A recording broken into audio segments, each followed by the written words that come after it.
Good morning friends, সবাই কেমন আছো? আশা করছি সবাই বেশ ভালো আছে, সুস্থ আছো। আমিও আল্লাহ তাআলার অশেষ রহমতে ভালো আছি এবং সুস্থ আছি। সকাল সকাল ঘুম থেকে উঠে অনেক কাজ সেরে নিয়েছি বন্ধুরা। চা নাস্তা করা হয়ে গিয়েছে, কিছু জামা কাপড় ছিল সেগুলো কেচে দিয়েছি। আগের ব্লগে তোমরা দেখেছো নানু বাড়ি গিয়েছিলাম, তার জন্য অনেক জামা কাপড় বেরিয়েছে, তো সেগুলোই কেচে দিয়েছি। আর দুদিন বাড়িতে ছিলাম না, ঘর দূরের অবস্থা খুবই খারাপ ছিল, তো সেগুলো ঝেড়ে মুছে নিয়েছি। সেগুলো আর ভিডিও করা হয়নি, মাম্মামের স্কুল আছে তাড়াহুড়োর মধ্যেই করেছি। এই দেখো বন্ধুরা, রেডি হয়ে পড়েছি, মাম্মামকে স্কুল নিয়ে যাব। তো বন্ধুরা প্লিজ সাথে থাকো, দেখতে থাকো, আশা করছি তোমাদের ভালো লাগবে। আর ভালো লাগলে অবশ্যই একটা লাইক করে দিও। তোমাদের একটা লাইক আমার এই ভিডিওটি আরও নতুন বন্ধুদের কাছে পৌঁছে দেবে।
মামামকে স্কুল দিয়ে চট করে বাড়ি এসেই রান্নাবান্না শুরু করে দিয়েছি, সাদামাটা রান্নাবান্না।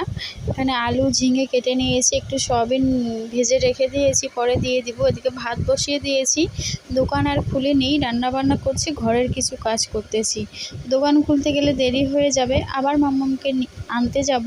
তাই বন্ধুরা তোমরা সাথে থাকো, দেখতে থাকো, আশা করছি তোমাদের ভালো লাগবে।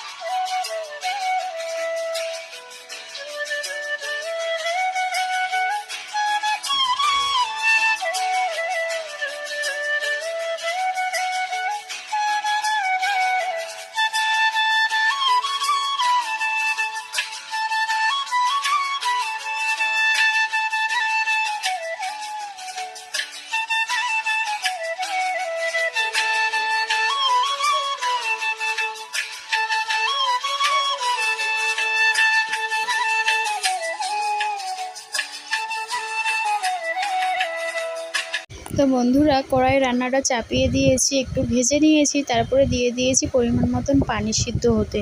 তারপরে এদিকে টেবিলটা পরিষ্কার করে নিলাম, মশলার কৌটোকাঠি সব গুছিয়ে নিলাম।